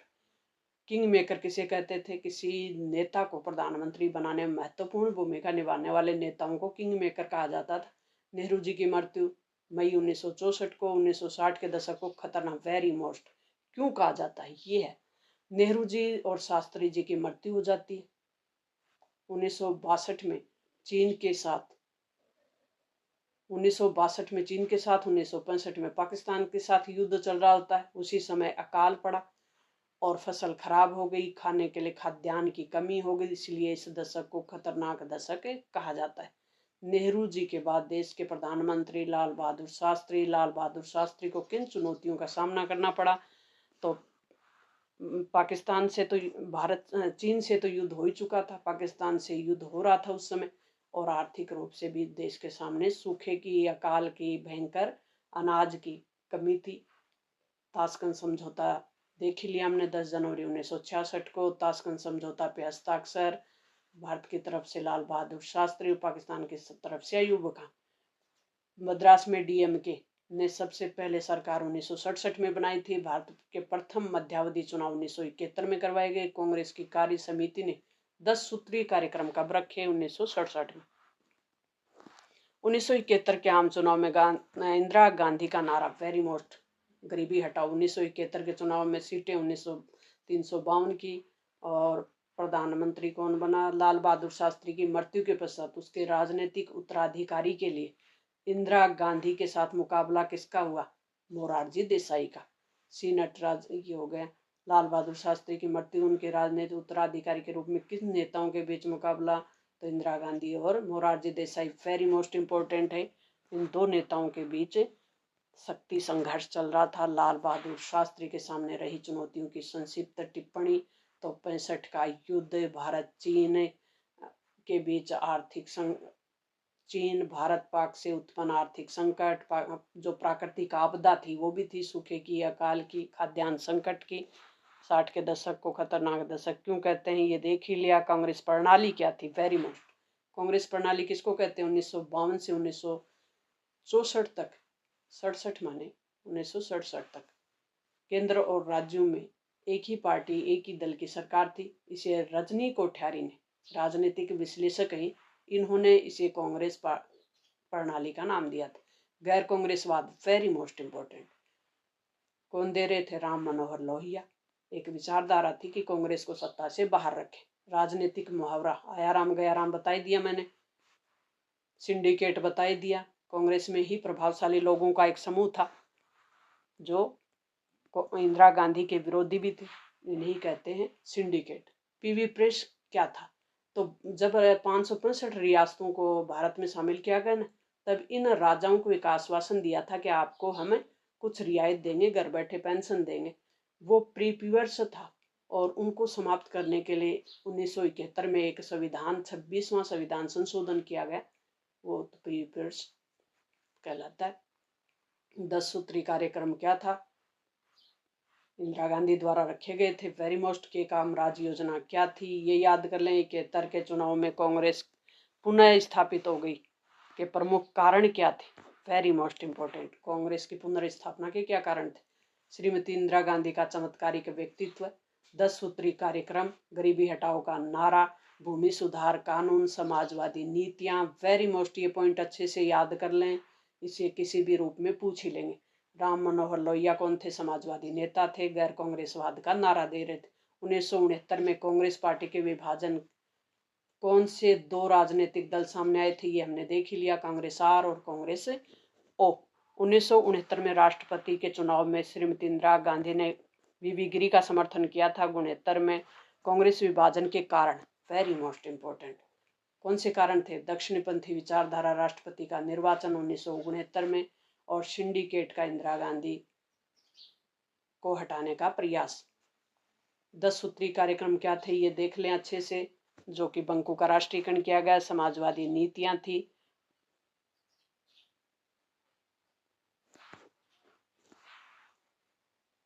ये भी मोस्ट है कि कांग्रेस के आंतरिक फूट को राष्ट्रपति के निर्वाचन में किस तरह उभर कर सामने आई। ठीक है। 1969 में कांग्रेस की हार के क्या कारण थे?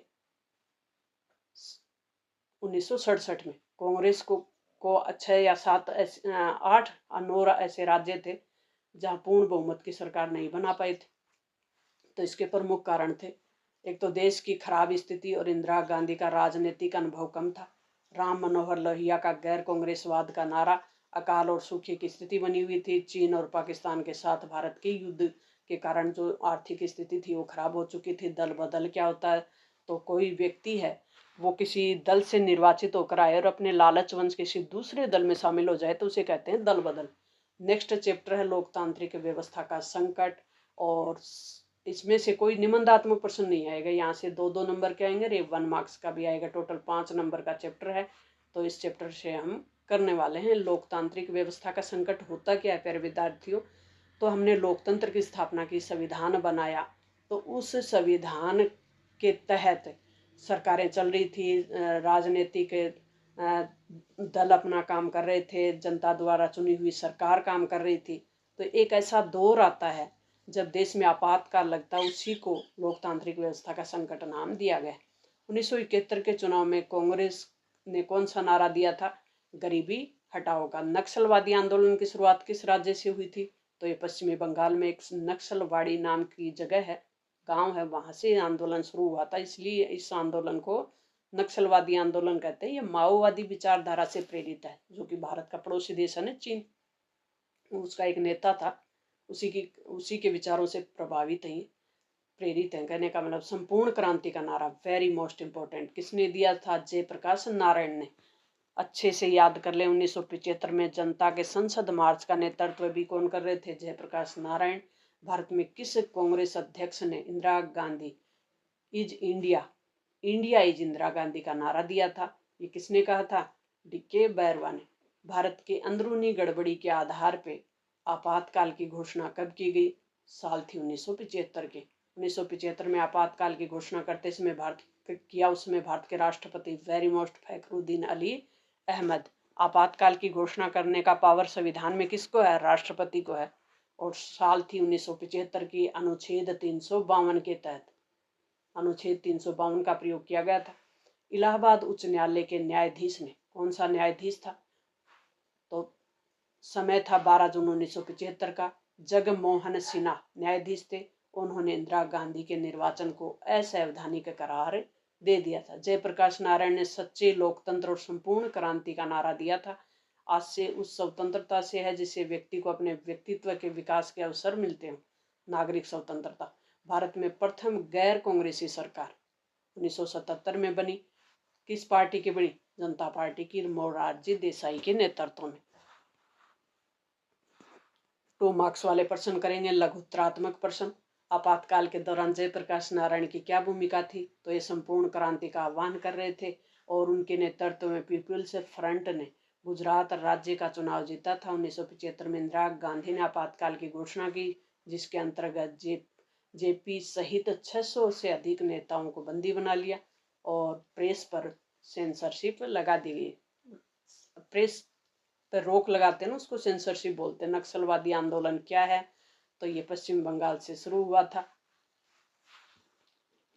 गुजरात और बिहार आंदोलन पर राष्ट्रव्यापी सत्याग्रह किसने और क्यों की? वेरी मोस्ट इंपोर्टेंट है। गुजरात बिहार का आंदोलन अच्छे से याद कर लें। कौन नेतृत्व कर रहा था? जयप्रकाश नारायण।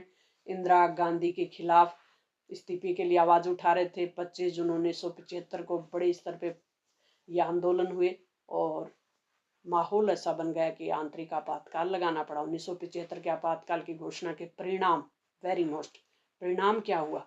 तो इससे नागरिक स्वतंत्रता प्रभावित हुई, बिल्कुल हुई। संचार के साधनों पर रोक लगाई गई, सेंसरशिप लगाई गई, समाचार पत्रों पर रोक लगाई, याचिकाएं दायर की गई और व्यक्तियों को गिरफ्तार किया गया। 1975 के आपातकाल की घोषणा करते हुए सरकार, क्या कारण बताए सरकार ने कि क्यों लगाया जा रहा है?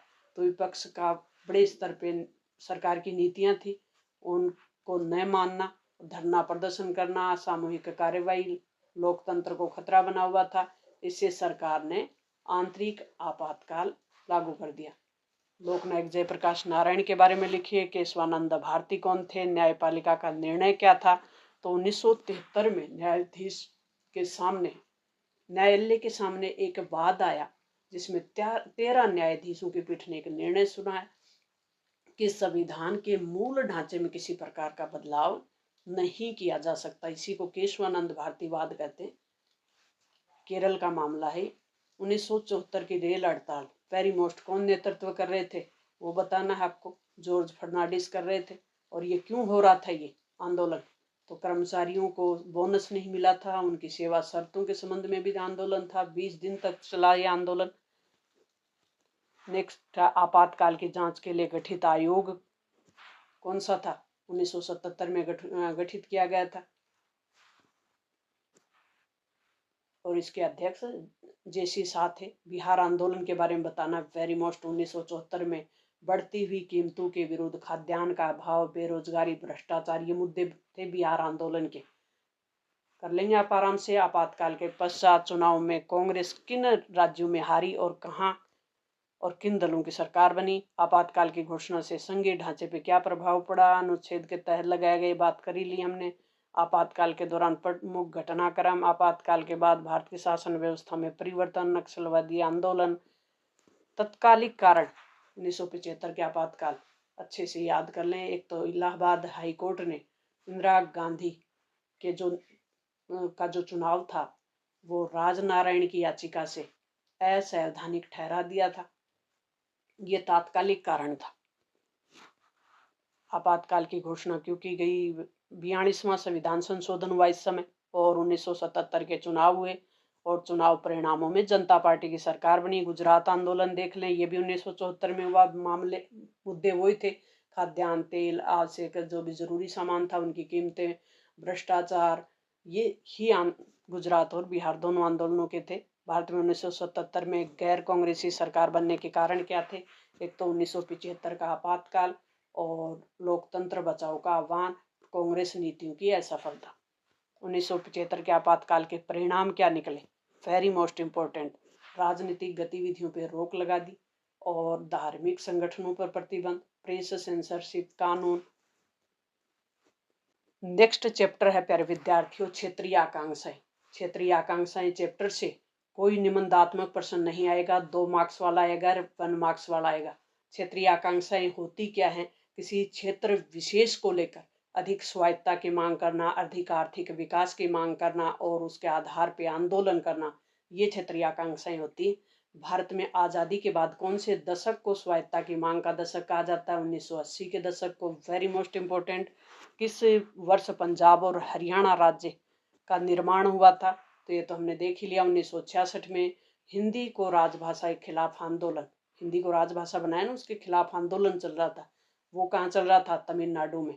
कश्मीर पर कब्जा करने के लिए पाकिस्तान के कबायलियों ने घुसपैठ की थी, वो था 1947 का अक्टूबर, operation blue star. Very most important, किस राज्य में? पंजाब में। राजीव गांधी और लाल डेंगा के बीच शांति समझौता कब हुआ? 30 जून 1986। वेरी मोस्ट इम्पोर्टेंट, सिक्किम को भारत में विलय कौन से नंबर का राज्य किया गया? साल थी 1975 की, 22वें नंबर का। वेरी मोस्ट, भारत के कौन से राजनेता खुली अर्थव्यवस्था में कंप्यूटर प्रौद्योगिकी के समर्थक थे? राजीव गांधी सबसे युवा प्रधानमंत्री और खुली अर्थव्यवस्था और कंप्यूटर प्रौद्योगिकी के समर्थक। गोवा को पुर्तगालियों ने कब आजाद किया? साल थी 1961 की। वेरी मोस्ट, डीएमके के प्रेरणता कौन है? ईवी रामास्वामी नायकर। 5 अगस्त 1929 को जम्मू कश्मीर राज्य को पुनर्गठित करके केंद्र शासित प्रदेश बना दिए हैं 2, एक तो जम्मू कश्मीर और एक लद्दाख। कौन से बना दिए? जम्मू कश्मीर और लद्दाख। पेरियार के नाम से कौन जाने जाते हैं? ईवी रामास्वामी नायकर। वेरी मोस्ट, राज्यों की सीमा में परिवर्तन किया जा सकता है, कौन कर सकता है? संसद के विधेयक द्वारा। सिक्किम को राज्य बनाया गया, वेरी मोस्ट इम्पोर्टेंट, मई 1975 को। आत्मसम्मान के आंदोलन के जनक कौन थे? ईवी रामास्वामी। असम में जनजाति नेताओं ने असम से अलग होने के लिए कौन से संगठन की स्थापना की थी? ईस्ट इंडिया ट्राइबल यूनियन की। आसू और असम गण परिषद ने मिलकर कौन से राजनीतिक दल का गठन किया? वेरी मोस्ट, आसू असम का एक छात्र संगठन था और इसने असम गण परिषद ये राजनीतिक दल बना लिया। किस राज्य के राजनीति क्षेत्रवाद और राष्ट्रवाद के बीच सहमति की भावना का अच्छा उदाहरण है? वह है तमिलनाडु। क्षेत्रवाद और राष्ट्रवाद के बीच। जम्मू और कश्मीर राज्य के प्रधानमंत्री का नाम बदलकर मुख्यमंत्री कब किया गया? 1965 में। पंजाबी सूबा गठन के आंदोलन अकाली दल कर रहा था, कौन कर रहा था? अकाली दल। पंजाब के लिए स्वायत्तता की मांग 1970 के दशक में शुरू हुई थी। दशक होता 10 साल का पीरियड। निम्न का मिलान करें। क्षेत्रीय आकांक्षाओं की प्रकृति, ये जो राज्य हैं इनमें किस प्रकार के आंदोलन में भाषाई पहचान और केंद्र के साथ तनाव कौन से राज्य का है? और क्षेत्रीय असंतुलन का राज्य का निर्माण, आदिवासी पहचान, इसके आधार पे का मिलान करना है। पूर्वोत्तर अति लघुतरात्मक प्रश्न है। पूर्वोत्तर राज्यों की राजनीति के 3 प्रमुख मुद्दे कौन से? एक तो स्वायत्तता की मांग करते हैं, एक अलगाववाद की मांग करते हैं और एक बाहरी लोगों के का विरोध करते हैं। भारत में क्षेत्रवादी भावनाओं को लेकर चलाया गया पहला आंदोलन द्रविड़ आंदोलन था।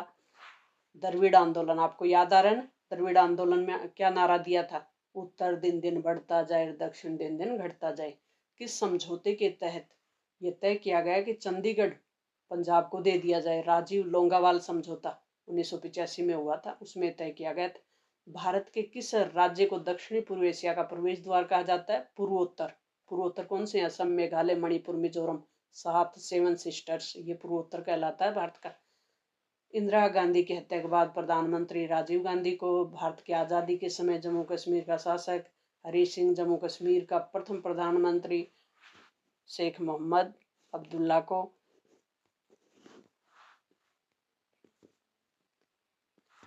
नेक्स्ट है आनंदपुर साहिब, वेरी मोस्ट। किस प्रस्ताव के तहत पंजाब में क्षेत्रीय स्वायत्ता की मांग उठाई गई थी? आनंदपुर साहिब प्रस्ताव। साल थी 1973 की। तैयार किसने किया? अकाली दल ने।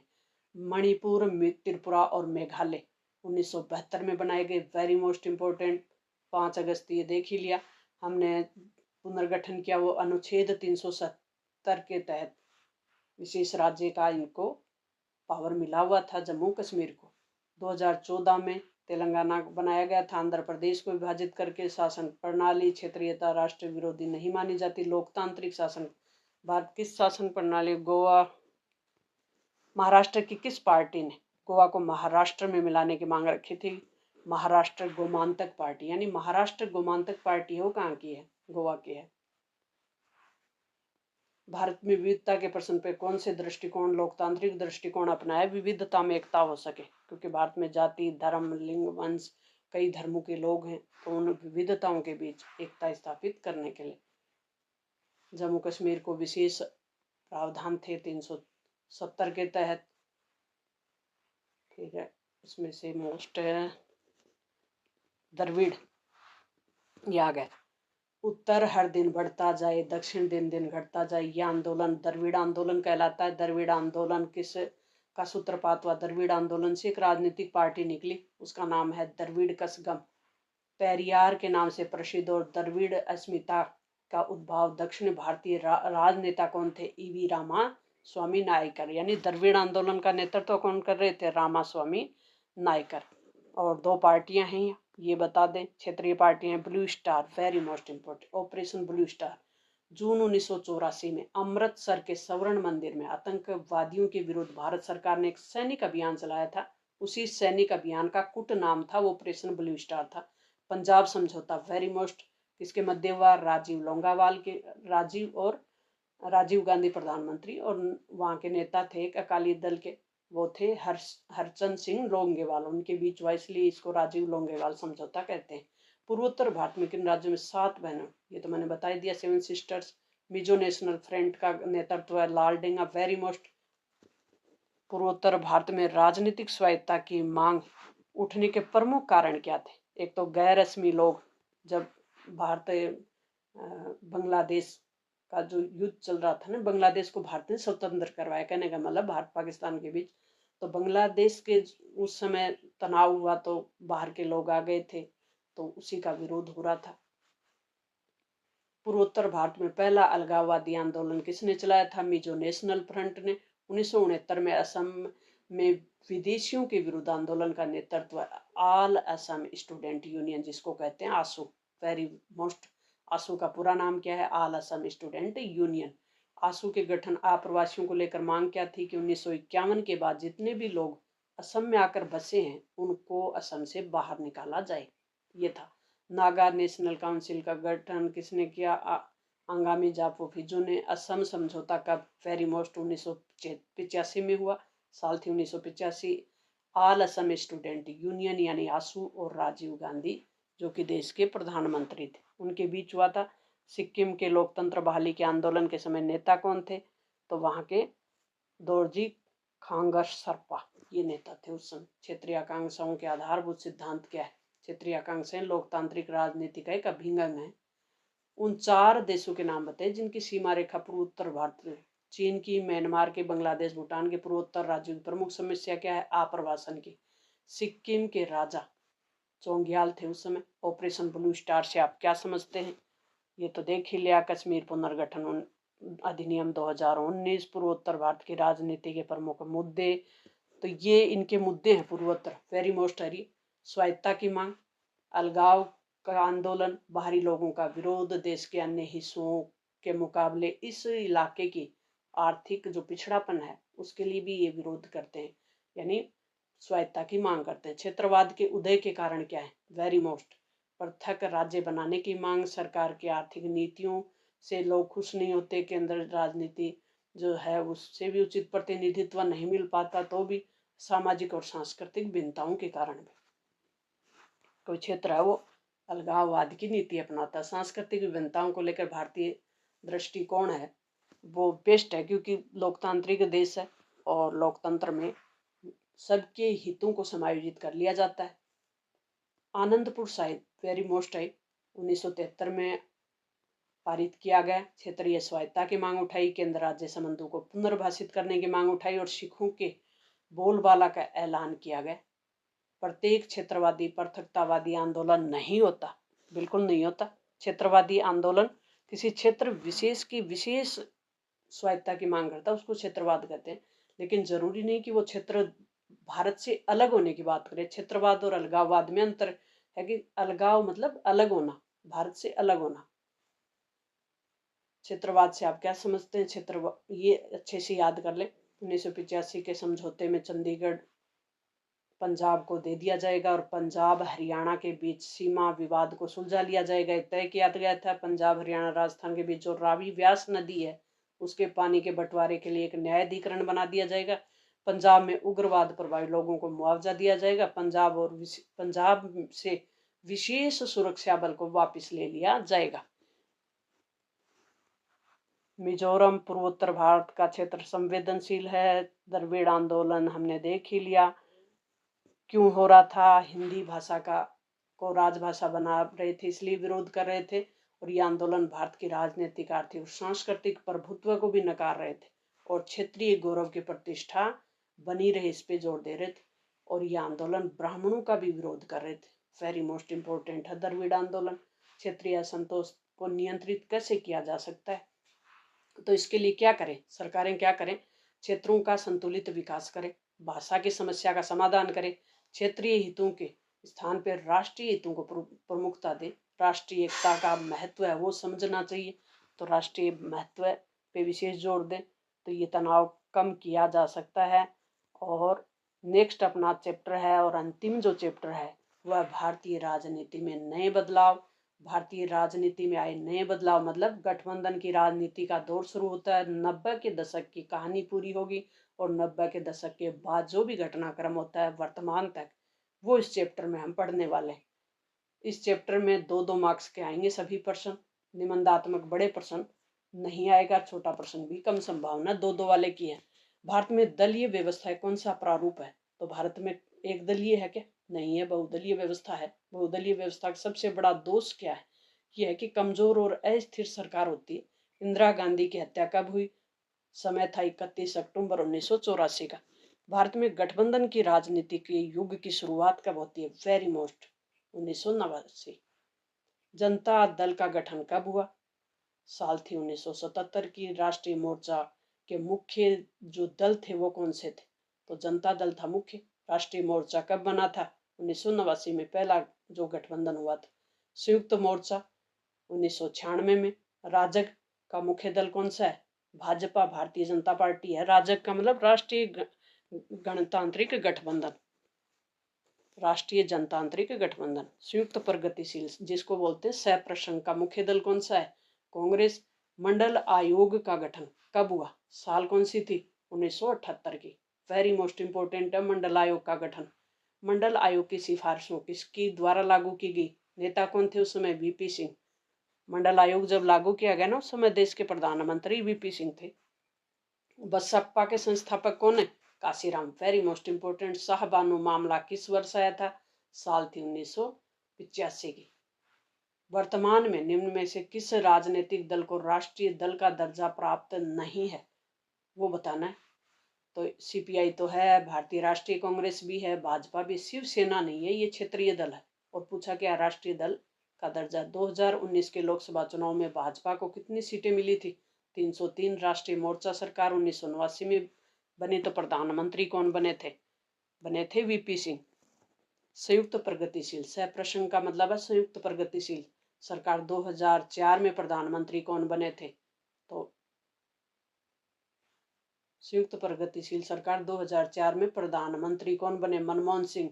BAMCEF very most important. BAMCEF backward and minority communities employees federation पूरा नाम है इसका, अच्छे से याद कर लें। और इसका गठन हुआ 1978 में। Very most important. भारत में नई आर्थिक नीति का सूत्रपात किस वित्त मंत्री ने किया? कौन थे? मनमोहन सिंह उस समय वित्त मंत्री थे। मनमोहन सिंह, साल थी 1991 की।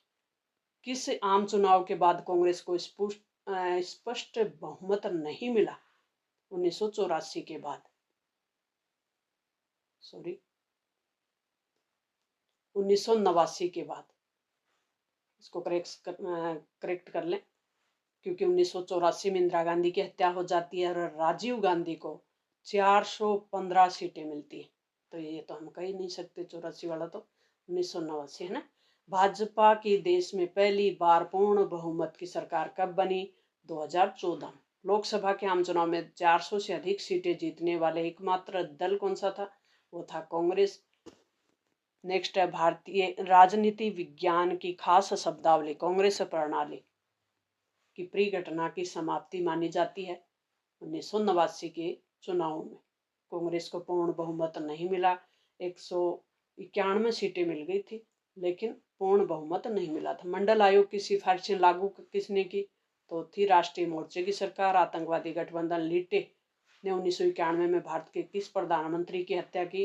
राजीव गांधी की। केंद्र में गठबंधन युग की शुरुआत कब मानी जाती है? साल थी 1989 की। Very most important.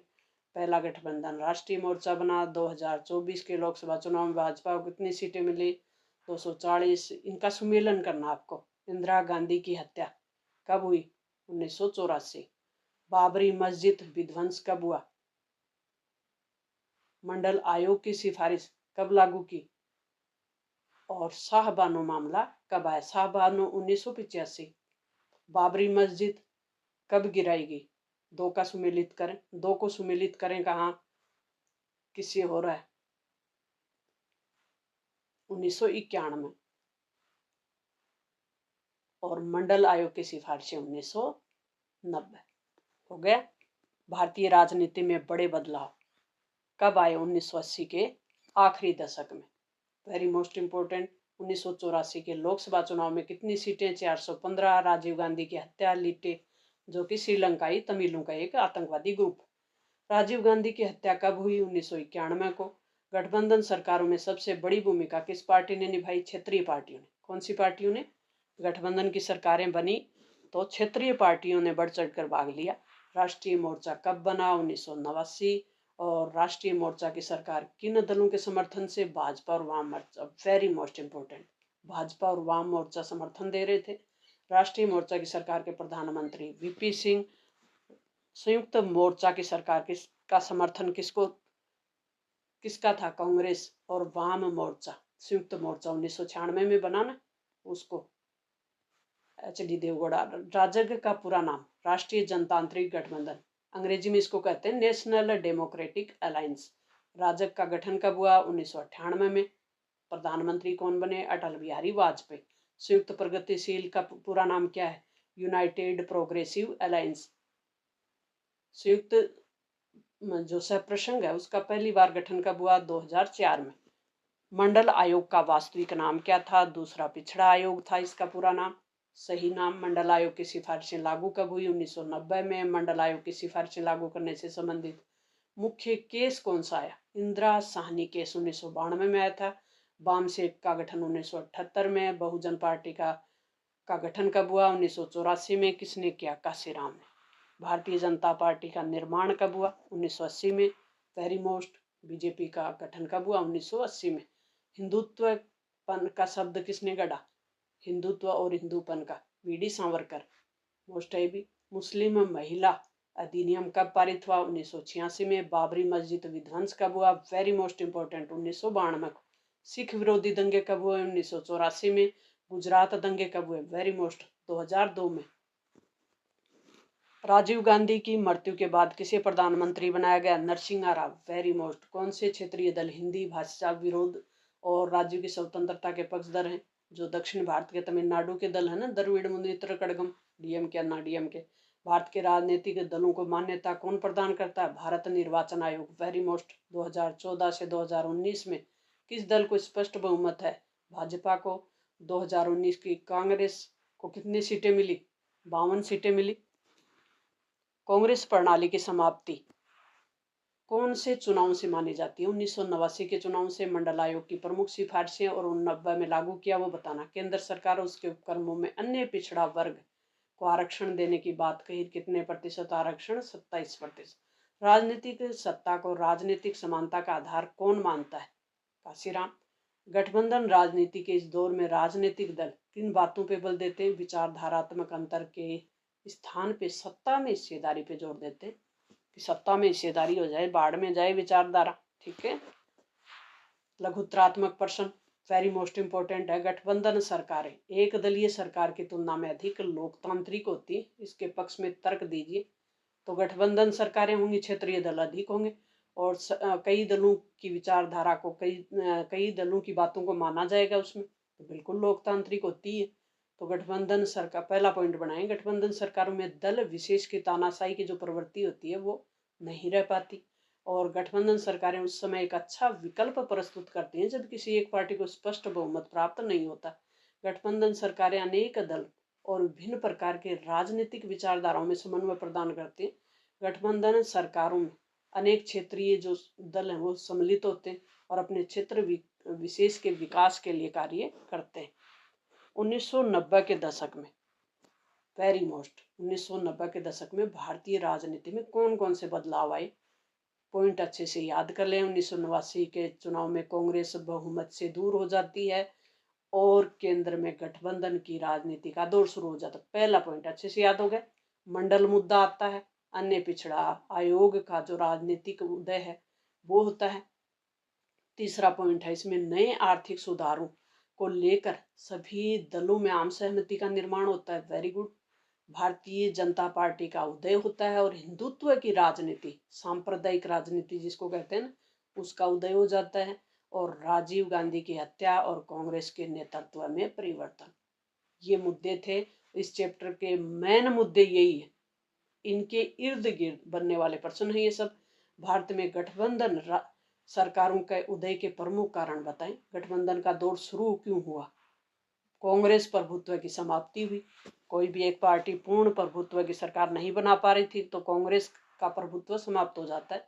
दूसरा पॉइंट बनाएंगे कि कांग्रेस के विरुद्ध विपक्षी दलों की गठबंधन की नीति है वो सफल हो जाती है और लोकसभा में किसी दल को स्पष्ट बहुमत नहीं मिलना, क्षेत्रीय दलों की बढ़ती भूमिका, ये प्रमुख कारण थे भारत में गठबंधन का दौर शुरू होने का। गठबंधन सरकारों के प्रमुख दोष क्या होते हैं?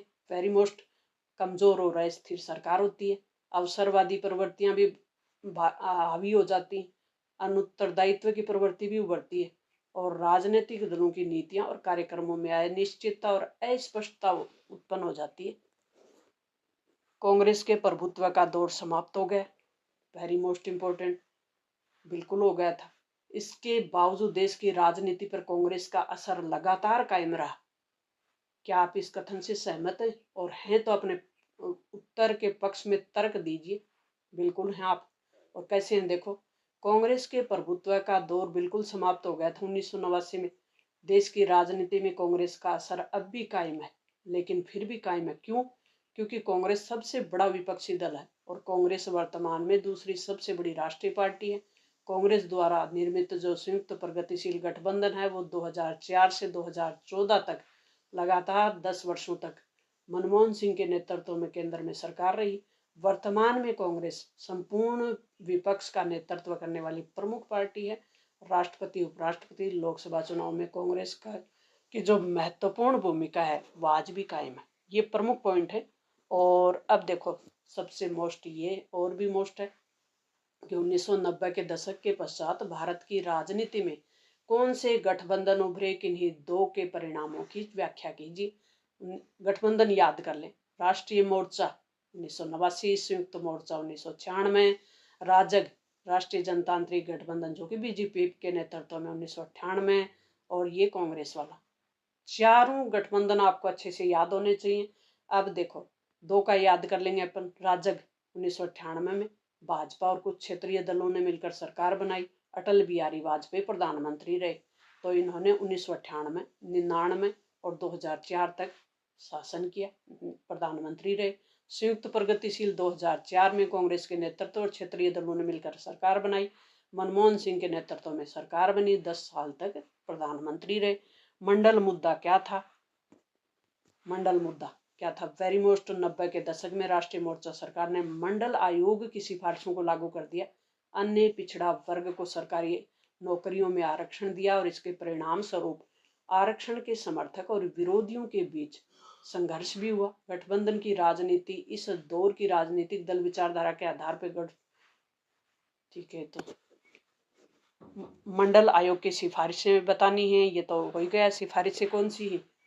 पिछड़ा वर्ग के रूप में स्वीकार किया अन्य पिछड़ा वर्ग को। 27% आरक्षण की बात कर दी। 90 में इसको लागू कर दिया और इसके विरुद्ध एक केस आया 1992 में साहनी, इंदिरा साहनी के नाम से। बिल्कुल, तो ये अपने मोस्ट इम्पोर्टेंट पर्सन है। एक नई सहमति उदय। तो प्यारे विद्यार्थियों, नेक्स्ट अपना कंटेंट होगा वो होगा मॉडल पेपर, और जल्द आपके सामने राजनीति विज्ञान के दोनों मॉडल पेपर हल करेंगे हम। आपको कितना कंटेंट समझ में आया? दो बुक हैं, दोनों बुकों का कंटेंट है वो वेरी वेरी मोस्ट इम्पोर्टेंट बताते हुए आपको करवा दिया। अपने दोस्तों तक शेयर कर दें और मॉडल पेपर के लिए तैयार हो जाएं। नेक्स्ट अपनी क्लास मॉडल पेपर पे होगी।